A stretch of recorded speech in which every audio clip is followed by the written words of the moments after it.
We make new drugs and treatments that work, that are effective, that are safe. We give it into the hands of people. We save lives. We make people's life healthier. And then these consumers and patients and people will advocate for us. Sort of they will tell their government, hey, why is this not possible here?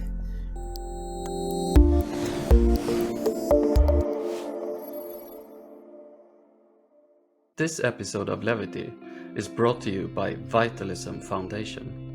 Vitalism Foundation is a non-profit with a revolutionary mission to achieve unlimited lifespans in peak health. It's a community of action driven by vitalism, a new moral philosophy whose first tenet is that life and health are good, death is humanity's core problem, and aging its primary agent. They're one of the few groups that truly understand aging as the emergency that it is. Vitalism's goal is nothing short of monumental: to allocate 1% of global GDP to this project. It's ambitious, but it's exactly what's needed to tackle aging head-on. As a member of Vitalism, you'll get access to a private community, exclusive content, and invites to special conferences. Plus, you'll receive insider prices on longevity wellness services from Vitalism's mission-aligned partners. But more than that, you will be supporting a mission that's too important to leave to others to tackle. So, you should really join us. Follow the link in the description below. For a limited time, you get 30% off forever. Just use the promo code LEVITY at checkout. Again, that's 30% off forever with the promo code LEVITY. Let's make a difference together. Niklas Anzinger, originally from Germany, founded a venture capital firm called Infinita and is based on Rouatan, Honduras with his wife. In Rouatan, he lives in the jurisdiction of Prospera and a special economic zone under the Honduran constitution that allows wide-ranging legal autonomy in business matters. After 1.5 years with Infinita, Niklas became convinced longevity biotech is a perfect fit with the opportunities in Prospera.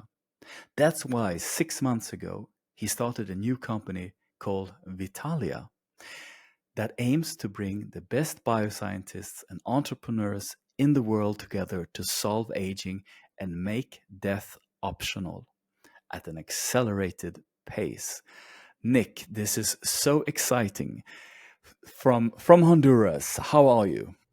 Fantastic, Patrick and Peter. Really great to be here. And I really enjoyed our meeting and our conversations since we met in Susalu. And it was also a fantastic episode we did on my podcast together on the Stranded Technologies podcast. What time is it and what's the weather like right now in Honduras? Well, it's about 11:15 a.m. in the morning, and Roatan is very sunny. It's very beautiful. It's tropical climate. So it's sunny all day, but it also has a cold sea breeze, right? So it doesn't get too scorching hot. And it has rainy seasons and dry seasons, and it is absolutely stunning. Honduras, can you describe where on the map you find that, and where do you find Roatan, the island that you're on? Sure. So Honduras is in Central America. It's neighboring Guatemala and Nicaragua. And Honduras is historically known for crime and corruption. It is a very poor country and it doesn't have the best reputation. However, Roatan is an island that is about a 45 minutes flight off the mainland. And Honduras is wealthier than most of Honduras. It's touristically developed. It has a population of about 100,000. It attracts 1 million tourists each year. So it has developed infrastructure, and it is very easy to reach from the United States and generally in the Western Hemisphere. It's about a 2.5 hour flight from Miami and from Houston. And it is still undiscovered comparatively, right? It is now becoming a major destination in the Caribbean. It's a scuba diving paradise, but it's still just starting because people are noticing how much of a gem this island is. And also in the process of customizing and acculturating myself in Roatan, I got to know lots of Hondurans and made many friends. So now I'm also very comfortable to go around on the mainland, and in fact, I really like it. I visited the famous Copan ruins. I spent a lot of time in San Pedro Sula, where most of the business community is. So I really fell in love with the country and its people in the process. So you live in a house or an apartment? Like, what's the architecture like there? Yeah, so right now I live in a villa that I've rented. In about 4 weeks, my wife and I will move into the Duna Tower, which is a residential tower with 10 stories that was built by a developer through the Prospera regulatory system. They will have about 80 apartments and would have like a drone landing platform on top and have like retail space, infinity pools. So that's where most of the early community will be in. The villa where I'm in right now is located in Pristine Bay. So Pristine Bay is a resort that Prospera bought ready-made, right? So it had infrastructure and real estate that was made for tourists, mostly for wealthier American or Canadian tourists that come here to golf and get like a luxury vacation. So the villa and much of the amenities here are quite high standard, though I do prefer the more kind of tropical and more startup-y vibe of where the Duna Tower is located, right? So there is the Beta building, and there is the Circular Factory, which was a spin out of Zaha Hadid Architects. So there is more where we see the emerging architecture, which will be very futuristic, Zaha Hadid inspired, which is a very famous architecture firm, and have a lot of technology that will sort of build, that this city will be built around. Maybe we should jump right into explaining what really Prospera is. I mean, it's a so-called charter city.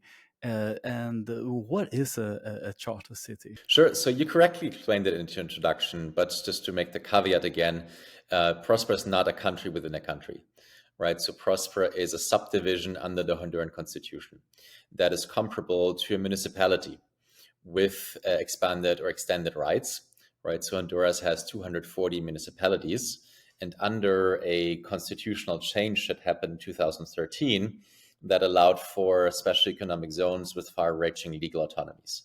When you think special economic zones, think Dubai, for example, which has 40 different special economic zones, which explain its success. To some degree, Hong Kong, and also China's success is largely attributable to special economic zones. Shenzhen, which is now the biggest manufacturing hub in the world, started basically as a special economic zone. Like you could even call it a charter city to some degree. Honduras also had special economic zones before that started in the 80s that were mostly used for light manufacturing. The problem was that they didn't get to higher value add activities.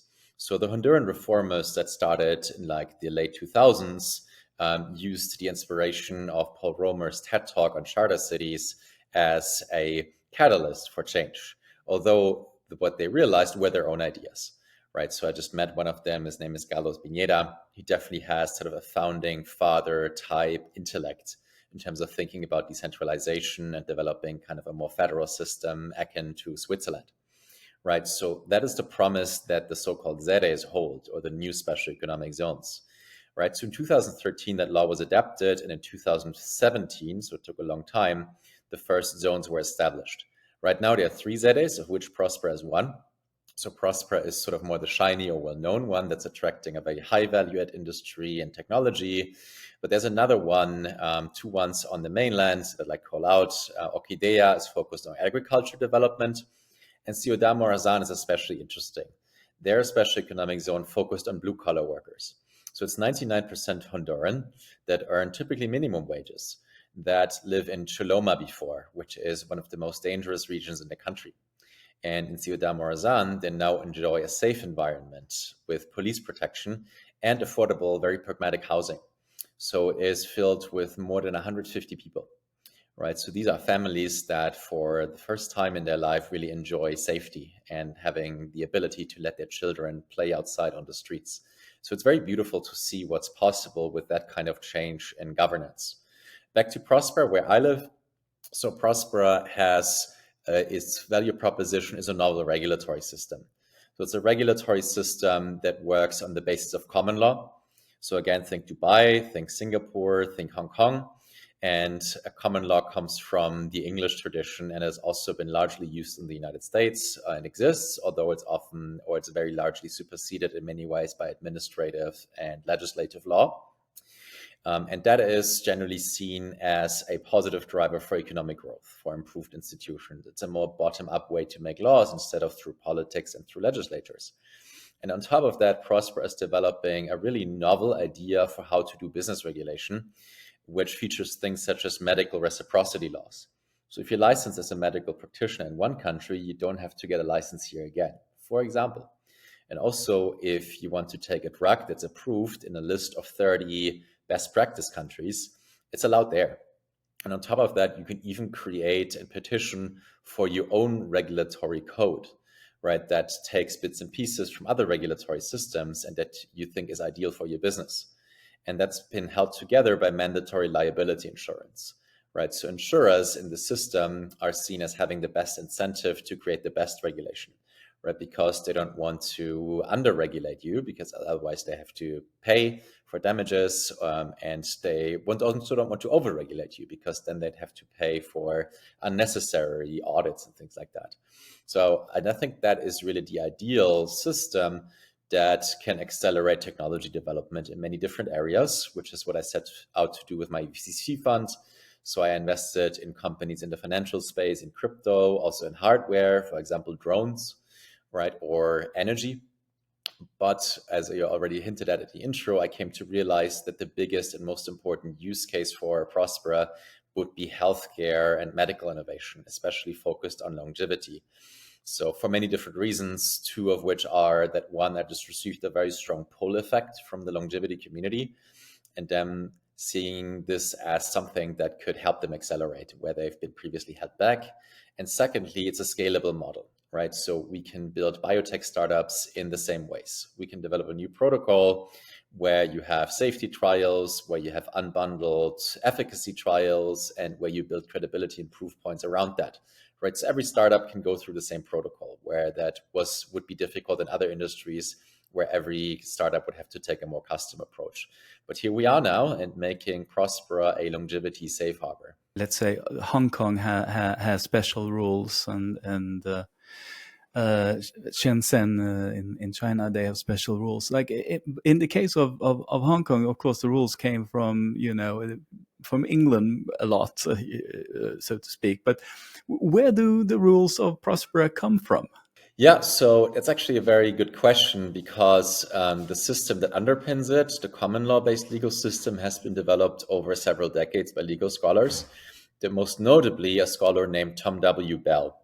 So Tom W. Bell published a common law best practices code on GitHub. So it's literally open source, and it's literally a kernel that Prospera developed further to be the basis of its legal system. And the idea is that common law has worked well for business over hundreds of years in many different countries. Let's collect the best practices from different sources, such as the American Bar Association. And much of Prospera's charter itself is also in large parts copied from Hong Kong, because that's seen as a model that worked. And that is the source for that legal system, plus a few additional ideas on top. China was so inspired by Hong Kong in certain respects that now you could say 90% of China is a special economic zone. So it's the idea a little bit that you show what's possible in Honduras, and then perhaps you have an impact on Honduras itself. Exactly. So the idea of special economic zones is that you can make changes to the legal system on a small scale, right? When you go to the national scale, there's just too many different interest groups, right, that benefit from the status quo and that lobby sort of and barter for their laws in Congress. Whereas when you have a special economic zone, you can try a different approach. You can have some of the national laws not apply in a way that is not hurtful to any of the special interests, right? So often charter cities are used in less populated areas, right? So they can be a laboratory or an experimental field for governance or for legal innovation that can then scale. So China is a prime example. They were looking at Hong Kong and, okay, let's try out this capitalism thing. And then they see, oh, wow, this works. And then they applied it in other parts of the country as well, simply to modernize and to make it possible for business and for factories and for commerce to flow. But if, let's say, you want to tweak the rules, or you want to make a change, or so, what would the procedure be for that in Prospera? Mm-hmm. Yeah, so Prosper has a very flexible legal system, right? So there's not really there is a Prosper Council that you could kind of see as a legislature, but what's different is it's a for-profit company, right? So they have the incentive to make laws that are not too burdensome to its citizens, right? And under open competition, such as Ciudad Morazan, and hopefully many more charter cities in the future in Honduras and the rest of the world, you have to provide a good service to people. I mean, there's also reciprocity. There's an actual social contract that you sign when you become a Prospera resident, and you have rights against the for-profit government, basically, right? So if they don't honor your rights as to your contract, you can sue them under international arbitration. So No, yeah. So it's a literal social contract, and you actually did sign it. Not a hypothetical social contract. Yes. Yeah, I mean, so the critique was right? The critique of contract theory was always, well, I didn't sign the contract, right? But here you can say, yes, you actually came in, you signed it. There's exactly. Your name. And now follow the rules, play by the rules. Excellent. So, what about Hondurans and Honduran powerful people and politicians? Is this popular? Do they feel this is threatening, or is this exciting to them? What's the general feeling, or is there not a general feeling, but different people? Yeah. Or so there's a lot to be said about that. One thing that has to be admitted is that the ZAs, these zones, were associated with the former president, Juan Orlando, which was a criminal, right, and who has a very bad reputation in Honduras, is now in jail in the United States, right? So in reality, he never gave it much support. None of the founding fathers were really paid anything, really. So it was really more of a product of them rather than the president, but he tried to pin it sort of to give himself the stripes of this achievement, which was then seen as very negatively. And we in Honduras, people typically are very skeptical or don't like their government, so they voted them out. And they had much of the population had the mentality that everything that the previous government did is bad. So ZAs were also seen negatively. And the new government, which came into power about 2.5 years ago, a very left-wing government, campaigned against the ZAs. Now, however, the tides have turned, and the current government is experienced by large parts of the Honduran population as even worse. Right, so they did very bad nationalizations, more taxes, and really went against the business community in ways that were not conducive to growth. And now there's kind of a swing in the population, and there have been polls and surveys that are saying, hey, maybe these ZAs are not so bad. So I have nothing against them if they generate jobs and growth and opportunity and education. So that's also something from my personal experience on the island, where we work very well together with other communities around here. More than 60% of Prospera's residents are Honduran, sort of a mix of educated Hondurans from the mainland, to whom it's an alternative to going to the United States, right? So Honduras is losing tens of thousands, maybe hundreds of thousands of people each year that go to the United States in search of bigger opportunity. And also local workers from the island, to whom it is sort of better wages than alternatives.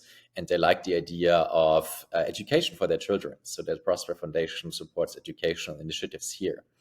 So for the people that are directly involved, it's very largely seen as a very positive benefit to them, even if they don't know like the whole philosophy behind it or the system, which shouldn't be a requirement, right? So these are just positive relations. And then, of course, there's things you hear in the media, right? And that is a bit more difficult to say. There have been sort of some campaigns against Prospera, but now I feel increasingly that there is a very more and positive political support that will hopefully result in us having a better government in place in the future that's neutral to friendly towards us, which would give us a very big boost. You are quite safely anchored in the Constitution, right? Correct. So one of really the campaign lies by the current government was that it's unconstitutional, right? So they're saying, oh, you couldn't have done that, even though there actually was following the legal process quite well, right? So that's a bit of a piece of history that's going back more than 10 years.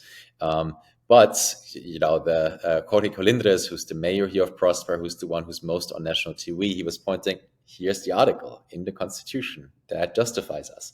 And the government were often outright denying that exists, or many people in the Honduran population didn't even know that. But I think that's increasingly realized that that is the case. And that is a very sobering legal defense that also guarantees the charter cities, the zones, acquired rights, which I was very interested to learn at a previous legal conference, have a long tradition in Honduras. Right, so the idea that rights can't be taken away from you if there's a swing in government, which makes perfect sense. Right, so you have stability guarantees in Prospera's case for 50 years. Right, so this is the situation that Prospera is at. So even if there's a hostile government, they can repeal the laws that allow it. They have sovereignty, but even that appeal failed in Congress. Right. But Prospera has a 50-year stability guarantee, which is necessary because otherwise who would invest in an entity where if a government swings, they could just take it away from you? As a corporation and as a thing people can invest in, I think it's also protected by some international law, right? Exactly. So these have been very crucial, right? So there is international investment treaties, the CAFTA treaty, Central America Free Trade Agreement, if I'm not mistaken, that has reciprocal agreements with other countries that protect investments and that are used against things like expropriation. These treaties have proven to be very strong, right? So the treaty was probably the strongest legal protection for what Prospera has been pursuing, which was international arbitration. And that has, I think, so far really held up well in terms of deterring kind of more hostile action by the government. So one of the exciting things you mentioned was that this could be seen as an antidote to a kind of a brain drain or a flight of talented Hondurans, that they don't have to go to the US, which they have traditionally had to do to pursue a successful career. But there's an alternative, local alternative that also benefits the country of Honduras. Yeah, this is the social license to operate for Prospera, right? So it's not meant to be an enclave for like transhumanists or longevity enthusiasts, even though those people are welcome here as well. But the primary social license to operate is that we generate jobs and economic growth for Hondurans, right? So this is the primary purpose. Vitalia has 13 employees, of which 8 are Honduran. Right, even my CTO is Honduran, and he's bringing the best talent. Right, so this is the most important social mandate for what we're trying to do. So the ideal of Prosper and the kind of direction it has is definitely longevity, right? And that's the kind of like the core idea, I would say. Would you say so? Yeah. So I think that is an increasing realization on the part of Prospera that longevity and medical is the biggest value add use case for them. That wasn't how they started, right? So that was really in large parts due to the success cases that emerged within Prospera. Before Vitalia, there was MiniCircle. So MiniCircle is a biotech startup that successfully tested follistatin gene therapy here together with a local clinic, the GARM clinic. Right. So, and that led to a successful use case. It made Brian Johnson come here to take the therapy. There have been 200 patients taking the therapy. So that is very promising. In addition, I mentioned also the GARM clinic, which is already here. It's sort of a stem cell clinic that was here before Prospera, that is providing patients with access to medications and treatments that are otherwise harder to get, for example, in the United States. And that clinic has a very good reputation. The head physician was the former head physician also of the US Olympic Committee.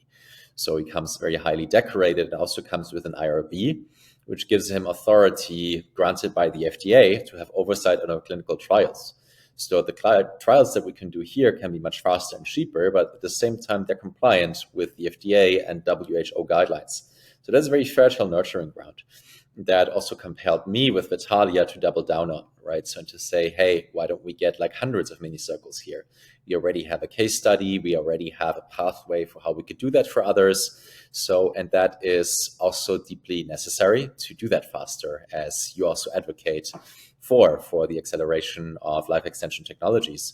And we realized that message came across, right? So that attracted a very large community We had a pop-up city under the same model as Susalu that attracted the same or possibly even higher numbers than Susalu, of more than 500 people. And it even made Brian Johnson come again in person, Naval Ravikant, Balaji Srinivasan. Aubrey de Grey, one of the eminent longevity scientists, has been here with us almost the entire time. So he really enjoyed his time here.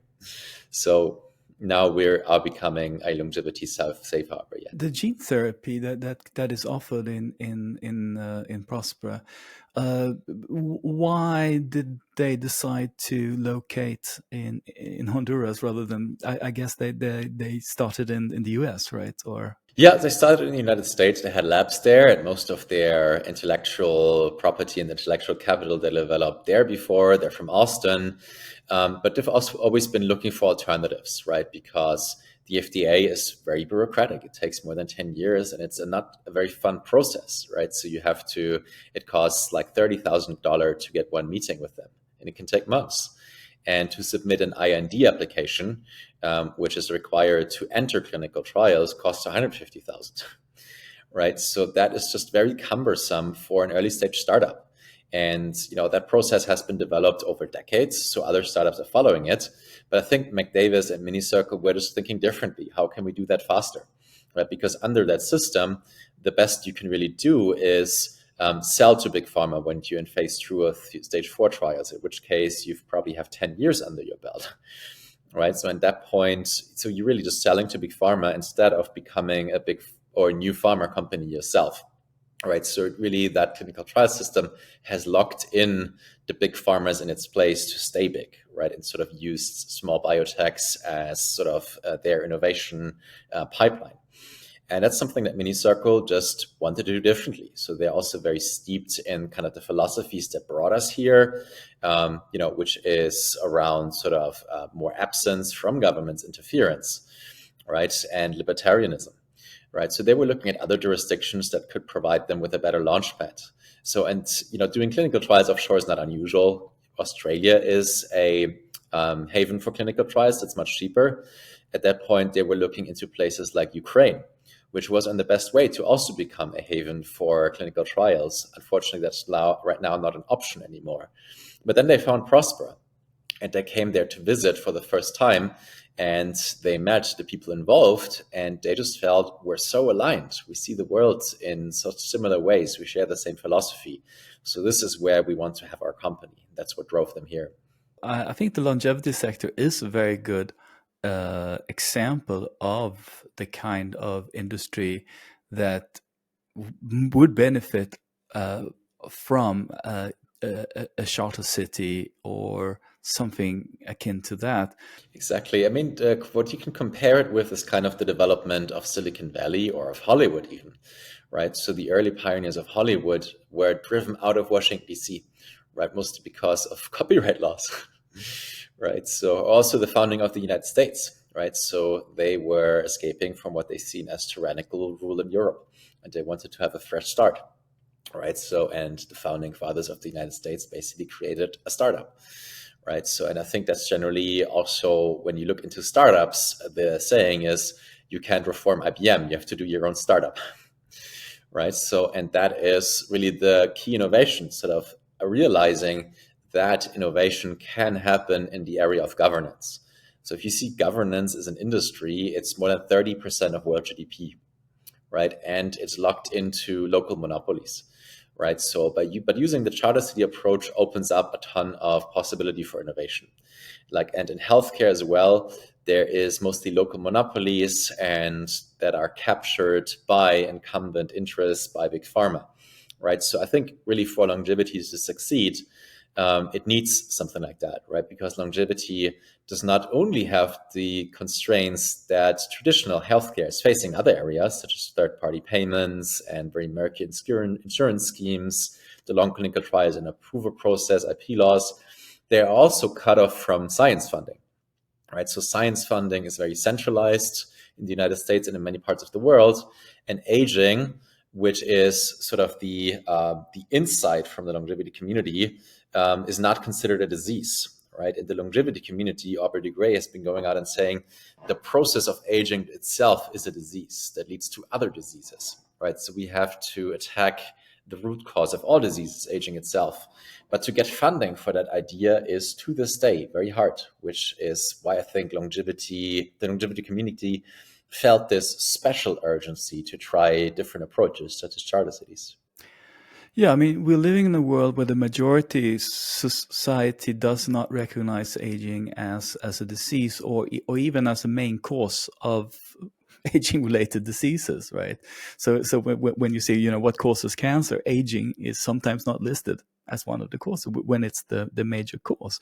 And then you can say, okay, so we need to work on public opinion. We need to work on minds. Yes, but people are dying.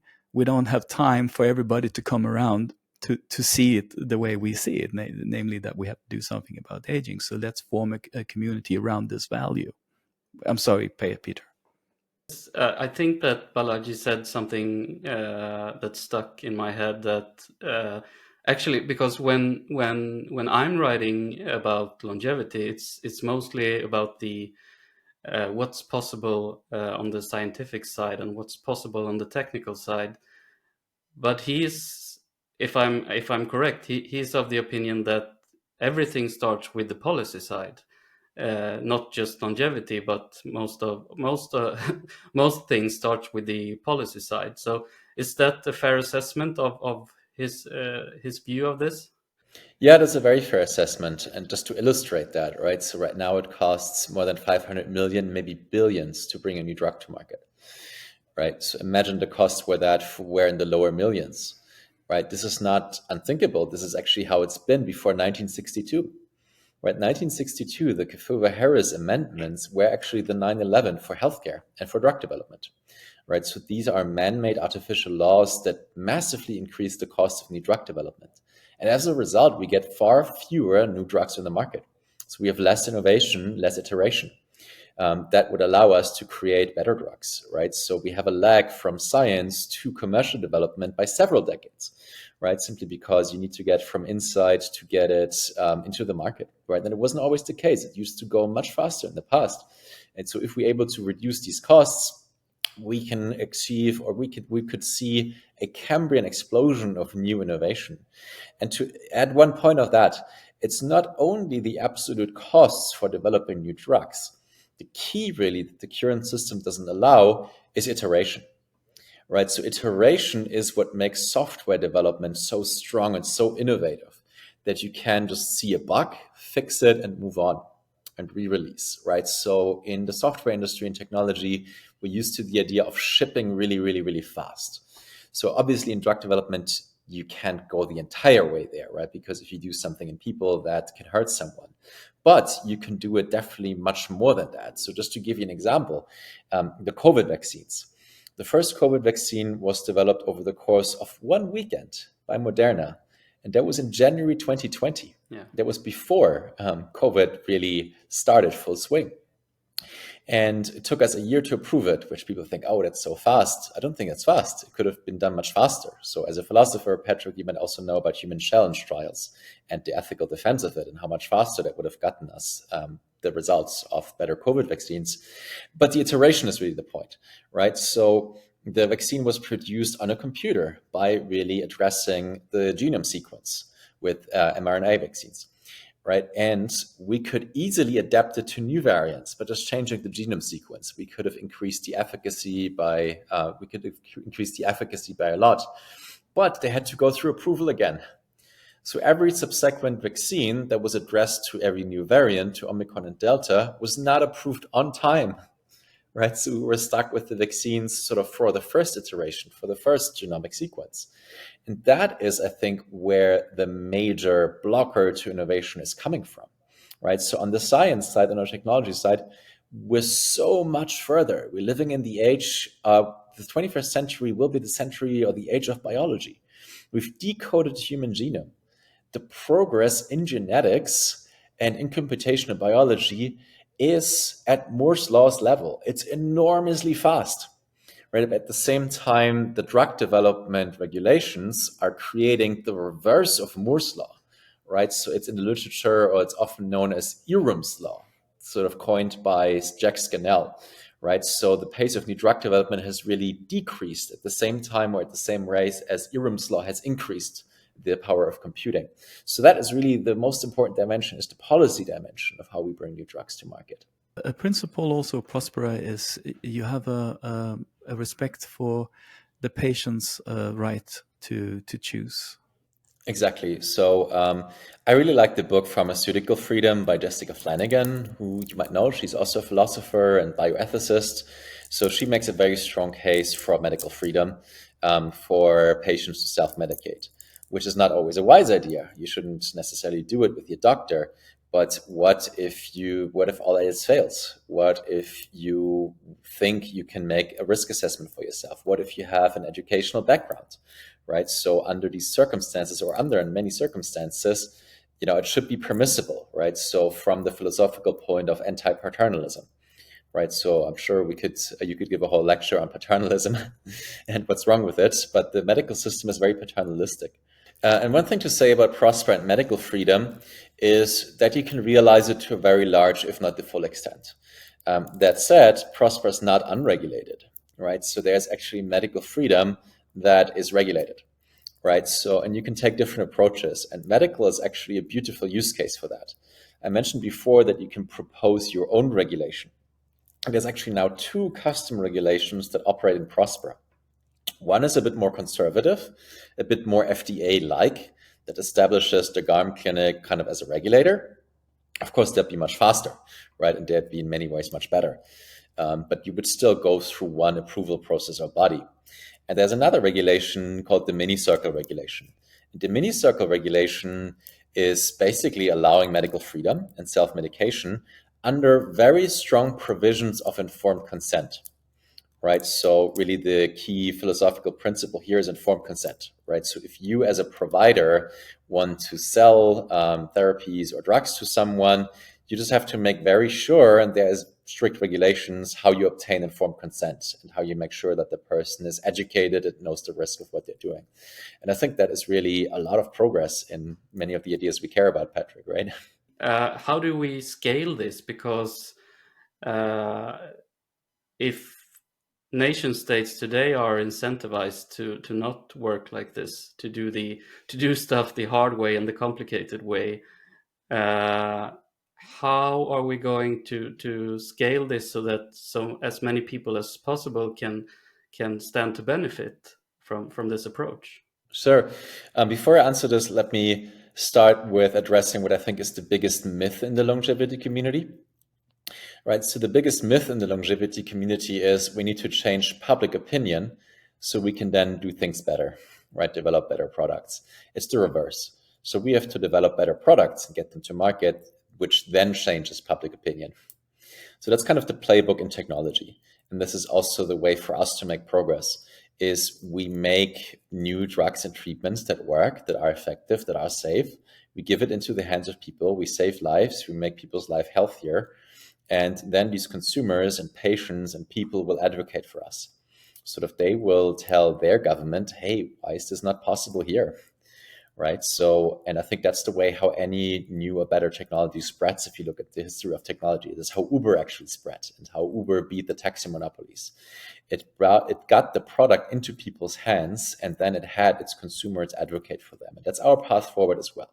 So we want to show that this jurisdiction is very credible and leads to developing much better drugs and treatments than anywhere else. And then that allows people that like that and that want that and that need that to advocate for us, especially patient rights groups. Right? I think patients are the ones most harmed by the status quo. I think there will be enormous potential in activating or bringing patients that don't have access to life-saving treatments here, and then make these kinds of your core constituents and advocates in other jurisdictions as well. On a more material side, again, clinical trials offshore are not unusual. Right. So I mentioned Australia. I think 70 or 80% of early stage clinical trials are done outside the United States. And it's perfectly fine to then continue clinical trials in the United States to get approval. Right. So MiniCircle is considering doing their second stage clinical trials in another country and doing the third and fourth stage clinical trials then in the United States. Right. So that's a perfectly fine pathway. Right. So, and in the meantime, there's other jurisdictions who are also interested in getting access to these treatments. So I hear, for example, about Mexico or about Dubai. Dubai is very forward thinking when it comes to longevity, or Japan. right? Japan's the oldest country in the world. So they are very keen actually on learning how they can get more of these treatments. So Prospera can also be kind of a reservoir of knowledge. For example, if someone in Honduran government becomes interested in longevity, they can just go there and they have a local bank of knowledge. Exactly. And the important thing is you have to have people, consumers, people that benefit from you advocate for you to governments. You can't directly lobby governments, right? So governments they react and they fall behind pressure that people, potentially a voting constituents, exerts on them. That's the playbook. You're talking about the longevity, the science, and trying to attract the scientific community and companies and so on. Is there also an emphasis on lifestyle? Yeah, so there is an emphasis on lifestyle, even though it's kind of secondary, right? So I'm sure there's better places to do sort of healthy co-living and retreats. We're doing Brian Johnson food here as well, and we've expanded healthy food options here. We have a lot of options for sauna, for gym, fitness classes, and cold plunges as well, of course. So that is a component of this as well. But at the same time, the main focus is really radical life extension and biotech, right? Which gives us much more than what healthy lifestyle alone could give us. Healthy lifestyle is also good, right? So you do want to live healthy, right? That makes your life better and can extend it by a couple of years. But, as we know from the science, most of the determinants of our lifespan are genetic, right? So we need to find ways through technology if you want to really radically extend healthy lifespan. Also on the community side, has there been a first baby in Prospera, or are you working? There's been a first wedding. Yeah. And I wish I could say that. I mean, I'm married and I want children.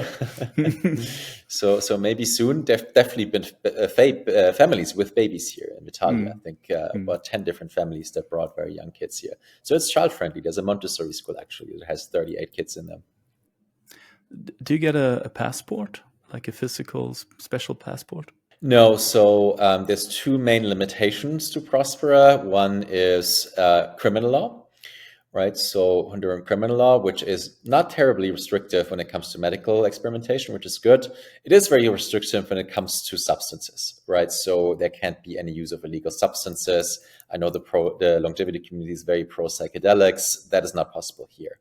And the other limitation is immigration. Right, so we're under Honduran immigration law. To become a full Prospera tax resident, you need to become a Honduran resident. I'm a Honduran resident. So the process is not terribly hard or expensive. So that's very well possible. So Prospera has an e-residency that anyone can access from remote. And then you can also have full physical residency, for which you need Honduran residency. Right? And in addition to that, there is a Vitalia access pass. Right, so the Vitalia Access Pass gives you access to the amenities here in Vitalia that we provide. It gives you access to a preferred housing pool and gives you a lot of discounts with like hotels in the surrounding area and with like places for food and things like that. And we're also negotiating to get Brian Johnson blueprint food and a discount through the Vitalia Access Pass, which is a benefit that you could access from anywhere in the world. Is Vitalia always ongoing, or was Vitalia that pop-up city? So Vitalia is ongoing. So we're building a permanent hub here in Roatan. Right. So the pop-up city was a seeding strategy for a permanent community that brought more than 500 people here. And we're now a permanent hub, right? So we have about 25, 30 people. I expect that will increase to about 50 in June, July, when we have more programming and when we can move into the Duna apartments. So with Vitalia, we'll be leasing 30 apartments in Duna to be accessible to our community. And our goal is to have what we call 1,000, what we call semi-permanent residents by the end of 2025, which means people that spend at least 3 months a year here. So, and in the future, we want to have tens of thousands of residents for whom Roatan is a major hub. And we also want to even expand locations. Right, so we want to go to other special economic zones in the rest of the world where we can tap into other advantages, into local talent pools, into access to medical tourism or to healthcare and medical infrastructure, and also just to reduce the single point of failure risk, right? Because after all, there is political risk involved here, which is the same strategy as Prospera itself, right? So Prospera is also developing a multi-jurisdictional strategy. In fact, they have land also on Honduran mainland, and they're negotiating with several other governments around the world to have their legal system apply there as well. So Vitalia in the future will be a multi-jurisdictional, what we call network city, that is comprised of different city districts, of which the first one is in Prospera in the island of Roatan. How do you manage that balance by which you help the local community as opposed to exploiting them? Because you need land to do this. You need to actually move places to do this. How do you strike that balance to actually help and foster a local community and not exploit it? Yeah, I'm not sure where the trade-off is, right? There is no known negative externality to this, right? So of course you can never, I think, when you're building any company, nobody can ever not feel treated unfairly at any point. But so far all we generate is positive some externalities, right? So everyone who's involved in a project in Prospera, everyone who's employed through it, and there's 1,500 indirect and direct jobs in Prospera, for them, they earn better wages and it's positive sum. Right. So I think really what we need to make sure is that we create a lot of these local positive externalities. Right. So that's where I see the biggest and most important factor also of my work and of Prospera, that we're creating jobs that people that are local here can do, and that at least educated Hondurans from the mainland can do. Right. So in biotech, that's not necessarily a given. Right? So biotech is highly specialized, and Honduras doesn't really have education institutions to get people here through the frontier. Right? So the way we want to go around that is by focusing on healthcare jobs for Hondurans. Right? So the plan is to build hospitals. Honduras has a surplus of doctors, and doctors here are actually well educated. I'm invested in a startup called Dr. 7, which is a telehealth or telemedicine company which has access to hundreds, thousands of doctors in the country. Same as nursing schools or care facilities. At the same time, we also plan to invest in a lot of the value creation that's happening here in the form and into the companies that are then going on to provide their treatments elsewhere. Right, so we'll have a fraction of the mini circles of the world that are held in Vitalia, and we want to tokenize part of that and also pay a percentage of that into a trust fund that will be dedicated to medical education in Honduras, right? So to make sure more of the benefits that are created there are also received by people here in Honduras. What's your currency going to be? In Italia or in Prospera broadly? Yeah, both, I guess. Yeah, I mean, Prospera is very open to different currencies, right? So of course, the Honduran lempira is used at the US dollar, so that's typical on the island, but it's very open to any cryptocurrencies, right? So Prospera has, I think, 12 different cryptocurrencies as legal tender. In fact, it had Bitcoin as legal tender before El Salvador. It's just less well known. Bitcoin is also officially allowed here as a unit of account.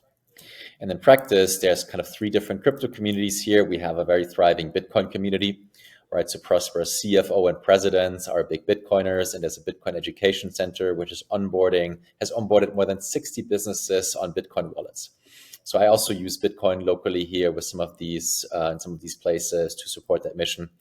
There's also an Ethereum community, right? So Vitalia grew out of Zuzalu, which is a very Ethereum-focused ecosystem. So the Vitalia community is also very Ethereum focused, right? So for small payments, we like to use USDC that's going through Optimism, right? There's also a small Solana community, right? So Prospera's COO, as well as some developers here, are also liking Solana for the ease of use and payments that they have here. So it will be a very pluralistic and very competitive ecosystem in terms of currencies. Is there, going back to the passport question, but if I ask it a slightly different way, is there like a procedure now you are a Prosperan or you're not? Yeah, so right now you can just get e-residency online, right? So there's a KYC process, but that takes 24 or 48 hours. And from then on, you can enter the Prospera jurisdiction. You kind of get an e-resident ID that you can have like in your Apple Wallet, and then you can then show at the gate. That's how it looks right now. I guess you could make it a bit more ritualistic. Yeah. It's like Estonia, right? Yeah, that's actually the model that Prospera's e-governance platform was emulating, right? So it was actually an Estonian team that built the Prospera e-governance platform that also built e-Estonia. So this idea really, it's not left or right. I see it's something different, something new, and I can see people just like in Susalu, people are actually coming from, they have some leftish idea, and some of them have some more rightish idea, but they're both on the kind of the pro freedom side of both those in that kind of outmoded spectrum. Is Yeah, that correct? Yeah, it's definitely anti-authoritarian, right? So it's definitely sort of more libertarian on the spectrum, and then there's more left-wing and more right-wing flavors of libertarianism, as we both know.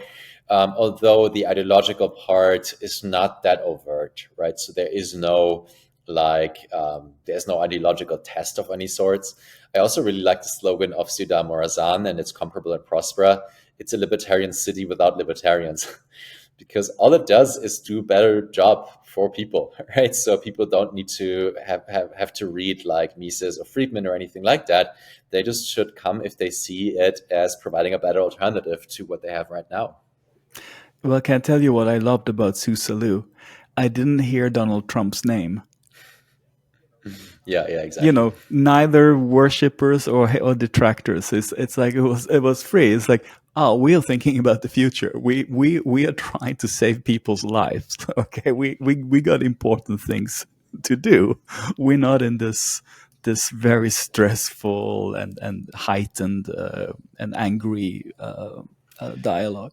Exactly. I think that's a big part of what made Susalu or these kinds of communities also special, right? Because we just don't feel home in this like blue versus red polarizing environment, right? So where like 250 years of democracy and we end up with a choice between Biden and Trump.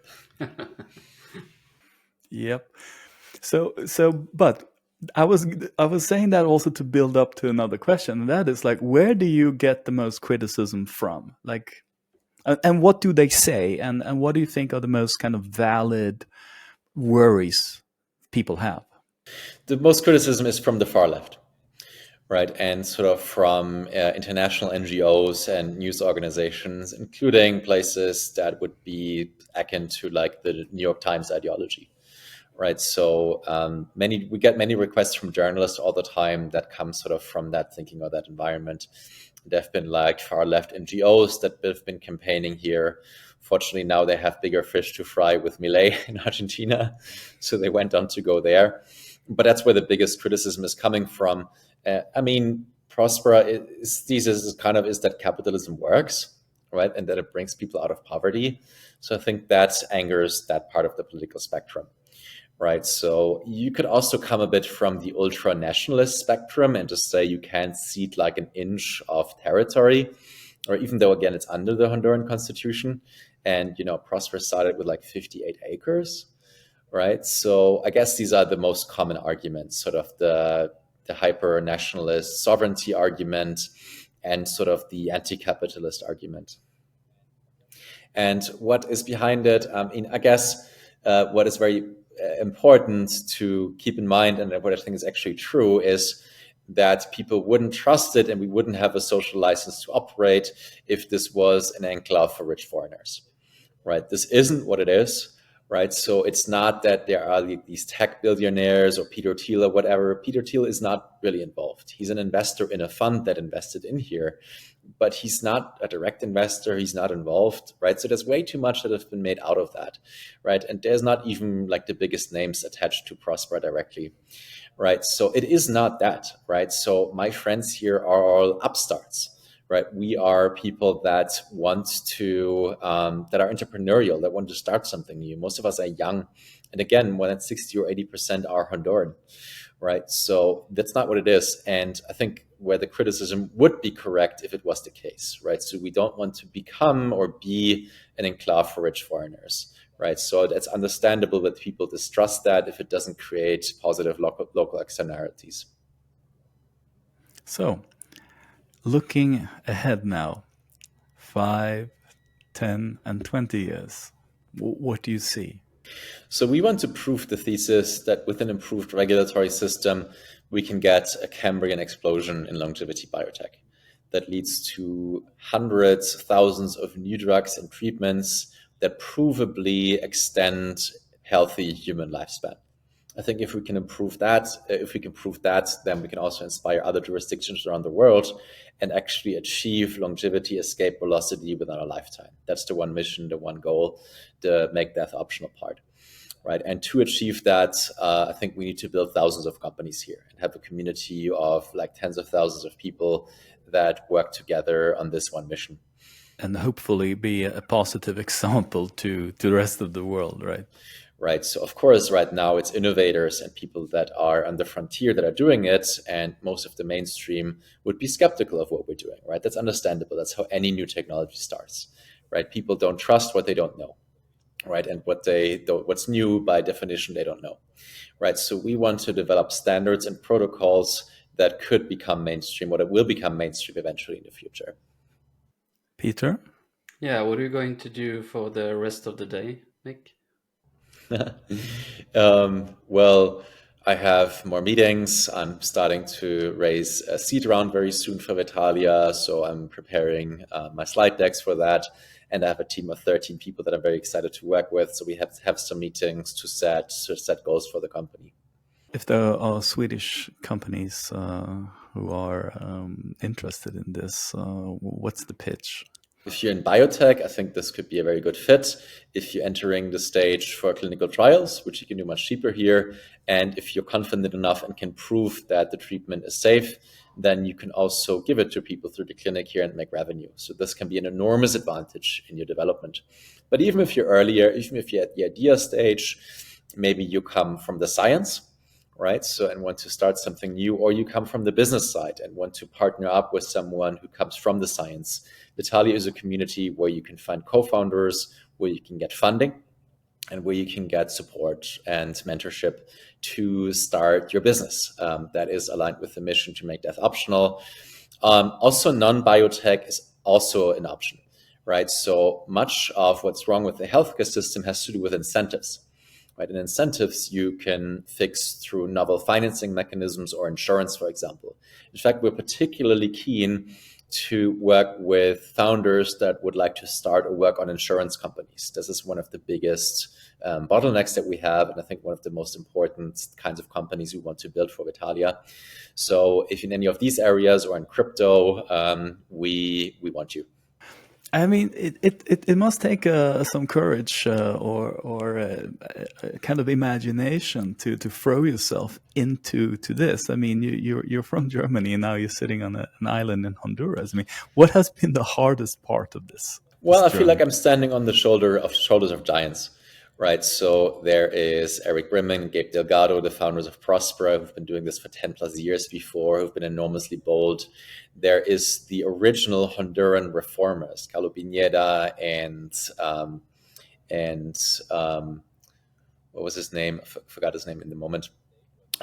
They were the ones who were really the bold ones and imagining this big change. And also the next generation of the founding fathers, Jorge Colindres, Ricardo Gonzalez, Christian Betancourt, they've been really the ones who've putting their neck out there, right? So Jorge Colindres is on national TV all the time and defending this against like very vicious people. And Honduras is also a place where, you know, if someone doesn't like your political opinion, you know, some people fear for their lives. So these are really the bold ones, especially want to highlight Jorge Colindres, who is sort of really the face in Honduras for what we're doing and defending it all the time. And the most important thing is that he does it with a smile. So he has this enormous courage in standing for his beliefs and his imagination, and he does it with a smile. And it's sort of really that smile that makes me and many others around me feel safe, right? So we're in this together, which is kind of why I originally wanted to be part of this community, because that's really what makes you strong as a community, that you have this aligned goal or mission, and that takes away your fear because you're in this together with other people, which is why community is really at the heart of this. What do you consider to be the biggest obstacles to your success? Yeah, so definitely the perception, right? This is all about perception.